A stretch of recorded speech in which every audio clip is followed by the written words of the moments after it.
ஜோதிட பதிவில் செவ்வாய் பற்றி இன்னொரு காரகத்துவம் என்னங்க? மருத்துவம். அதுவும் மருத்துவத்துக்கு இன்னும் 1-2 கிரகங்கள் கூட சேரணும். பர்டிகுலராக இந்த மன்னிக்கவும் இரத்த களரி புரிஞ்சுங்க. அதை பாசிட்டிவாக எடுத்துக்கலாம், நெகட்டிவாக எடுத்துக்கலாம். இரத்த களரினா அதுக்கு செவ்வாய் கண்டிப்பாக சேர்ந்துருக்கணும். குரூர எண்ணங்கள் வரும்போது மற்ற கிரகங்களும் வரணும். ஆனால் செவ்வாயே ஒரு குரூர எண்ணம் உள்ளவர் தான். ஓகே, ஒரு மூர்க்கத்தனமானவர் தான் சொல்லுவாங்க. ஓகே சரி, இரத்த களரி பாசிட்டிவாக என்ன சொல்லலாம்? இந்த சீனியர் சிவில் சர்ஜன் சொல்லலாம். ஒரு பெரிய பிஸியஸ்ட் ஹாஸ்பிட்டலில் இருக்கிற ஒரு சீனியர் சர்ஜன்.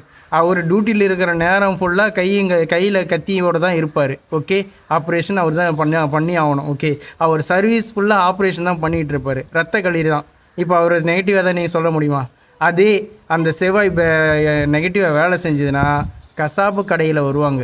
ஓகே, நீங்கள் பாருங்கள். அதுவும் ஒரு பிஸியஸ்ட் கடையில் இருக்க கசாப்பு கடையில் வருவார். அவர் வெட்டிக்கிட்டே இருப்பார். எப்போ பாரு ரத்த களரியாகவே இருப்பார்.